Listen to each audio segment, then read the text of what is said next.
Hello, IGN. My name is Jose Otero. I'm here with Schneider, and we're looking really quickly at a video that Nintendo put out talking about the new features on the new 3DS. Big deal. Right off the bat, the biggest deal. The C-Stick, yeah, you're looking at the LL right now, so the XL, the bigger of the two units. You can see there's a new analog stick, kind of like the old GameCube controller, the C-Stick. It's not yellow, though. They've made it gray, just like the left analog stick. But what you can see here is that you can actually conceivably use the second camera button, the second analog nub, and press the X button at the same time, or you can roll your finger over and hit A. So, if you're holding your XL right now, you can try that out. It actually works pretty well, but you cannot hit the Y button. Yeah, so we're still all kind of fascinated, or at least I'm very fascinated by the C-Stick because I'm wondering, like, how comfortable is that thing? Look how small it is, how much depth and density is around it. We're actually going to freeze as many times as we can to show it. So really quickly, the 3D, number one complaint on 3DS today is what? That if you're playing in 3D, the minute you move your hands, you blur out the image. And you get lots of games that try to get around it. Like, remember in Mario Tennis, whenever you use motion controls like that, or Star Fox, it actually turns off the 3D it would effect. shut it off as a now result. they have a solution for that. Yeah, which is that it will actually basically maintain the 3D image despite a viewing angle. So as you turn, it'll keep it. I guess that's kind of like what happens at the theater, right? Because wherever you sit in the room, you're still getting a really good picture if you're going to see like a 3D movie. Yeah. Okay. So this is good news if you like playing games in 3D and you're not getting headaches. Oh, real quick look at the back. You get to see the two double triggers that are coming to this thing where it has an L and R set and then a ZL and ZR set. It's interesting, as well. right? Like, I mean, it feels like this is now getting much closer to Nintendo's console controllers. I mean, basically, it's going to mirror the console control setup, which makes it easier to port some of the games over, Absolutely, right? Yeah. So here we have a side-by-side of the new 3DS XL, on the left, the old 3DS. Do we call it old 3DS now? Yeah. On the right. And notice here, really quickly, the differences in, okay, where's the power button now? It's been moved. Start and select are no longer split buttons on the bottom touchscreen. They have been moved to the right of that. Sort of looking a lot more to like the Wii U itself. The Wii U gamepad has a similar look for its touchscreen controller. Actually, the whole layout kind of resembles it a little bit. I mean, granted, the C-Stick is tiny. Here, they're talking about the improved speed. So they have a faster processor and a faster internet protocol. One of my bigger bummers with using Miiverse, or I don't really do web browsing on 3DS, but I do look at Miiverse, and there is sort of that loading wait, even though my internet speed is fine. So it looks like this is going to help alleviate that. Yeah, and then obviously the next demo is of game download speed. I mean, it's not something that sounds exciting when you're looking to buy this machine, but it makes a real difference, right? Being able to get content faster, certainly for online gaming, it makes a huge difference. So it's great to see them upgrade this as well. Yep. So take a quick look at the front of the unit. Cartridge right slot at the left. It's so weird, huh? Look at that. Yeah, I'm like, wow, I'm so not used to seeing that there. On 2DS, I think it's slightly to the right. It's definitely not in the center. But headphone jack in the middle, stylus to the right of that, and then the power button. And then you have display lights. So the one above power is for power. The one above the little Wi-Fi fan icon we all know and love. And I would assume the center one was probably Street Pass.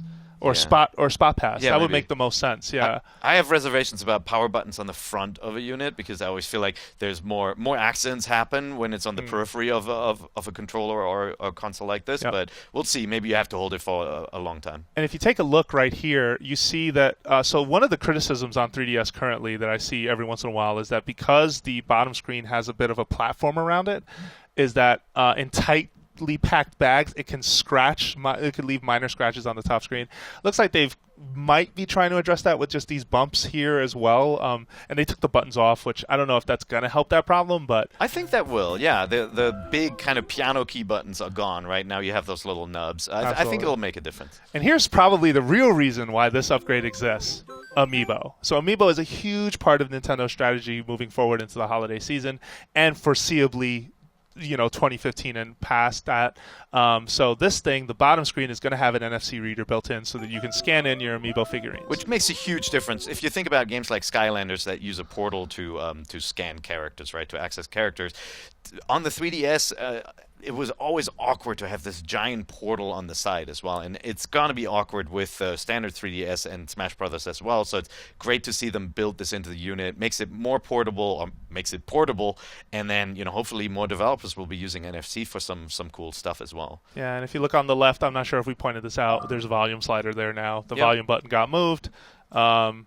And this is that prototype Mario that I don't know if they're ever going to sell this one. At least the amiibos they're showing are more based around Smash. They're always showing the happy welcome one. Absolutely. Let's see really quick if there's something. You can't really see it here, but there is some sort of a texture to the bottom. We'll try and find a better angle to show you that. Charge cable looks to be the same, yeah? Yep. Oh, yeah. No, same charger. Although in Japan, if you pick up one of these units, it doesn't come with a charger. But that's standard practice over there. Whenever they re-release, for the most part, a sort of an update on a unit, you end up buying the chargers separately if you need it, which presumably you don't. Okay, and they still have that little infrared. Right? Is that what that is right there? Yeah. On the back of your 3D, it looks like it. Does that thing do anything yet? To my it'll probably be the thing that if you have old 3DS, it'll talk to Amiibo. Remember, they have that little platform that's separate. All right. Anyway, still going on. This is cool. So this is what makes me most excited because it's about like the smaller one. Nintendo has been all about kind of celebrating their past, and obviously it's a storied company, 125 years old, right? And this month, right? And they invented the concept of these colored buttons, right?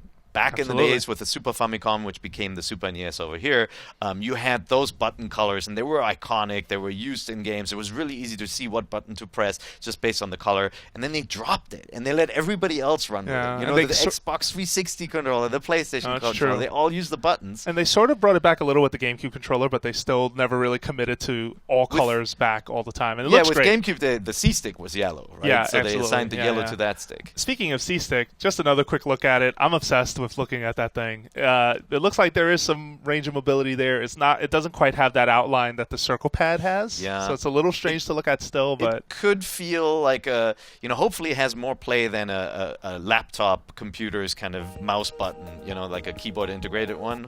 Yeah. Hopefully it has a little bit more. So here's another look at the back. Much closer, better detail. You get to see the R and L. This is roughly how the setup will be, where you'll have an inner set of triggers. You've seen this solution before if you owned a Pro controller on Wii. The classic controller, had a similar style setup. So we'll see how this works. And also on the side, Per, you noticed this. There's some sort of like grooves. Yeah. Yeah, the undercarriage has grooves. So got some grip. Yeah. All right. Grip for his pleasure.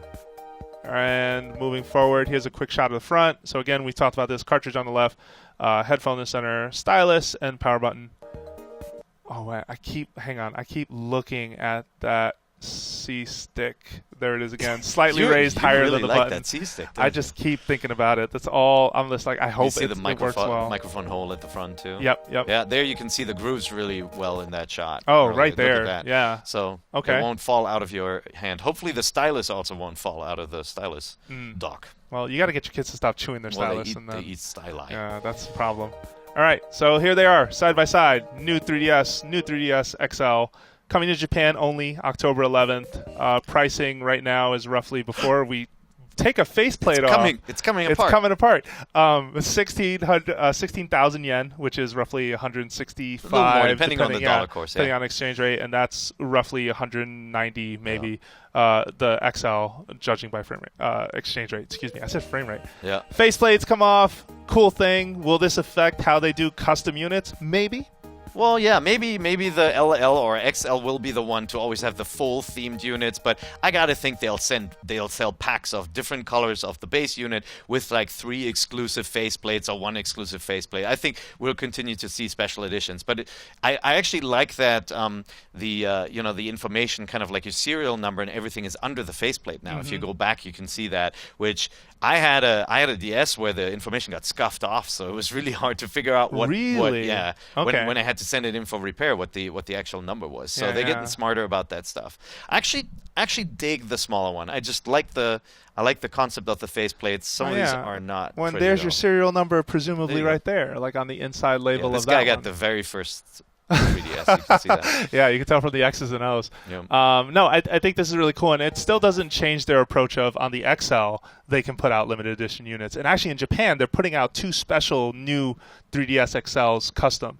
One is for Smash Brothers, and the other is for Monster Hunter, which are both getting releases this fall over there. Our Monster Hunter doesn't come over here until January. So the really great news about the faceplates, though, is that for the first time, third parties can make faceplates available for the DS line, right? Oh. Like everybody always made the stickers and like really bad cases Jella and so forth. skins. But now this is very simple stuff. These are simple plates that anyone can make. So you can expect themed ones, from major publishers tying into big characters out there. So I think it's really cool. Yeah, and it's also, don't forget, in case you haven't heard this, in October, starting on October, on your 3DS you have right now, you will be able to download and purchase custom themes, which you're seeing here at this point in the video on the screens itself.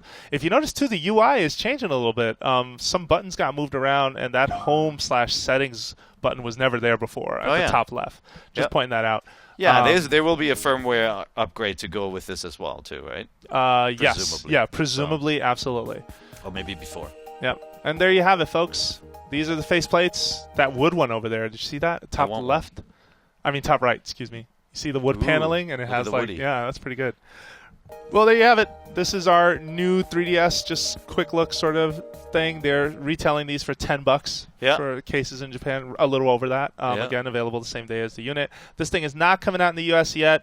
They've already said in the 2014 calendar year we won't see it. And it's an interesting upgrade because not only do you have all the visual differences and the controls that we showcased, and you saw Monster Hunter was being used to demo the unit for a reason because they showed the kind of the on-screen D-pad to say, well, even games designed with second stick can still be played with traditional controls. But the big change now is that this machine is more powerful. So they will eventually be games that will only run on this machine and they have not the announced standard one, 3DS. which is Xenoblade Chronicles presently.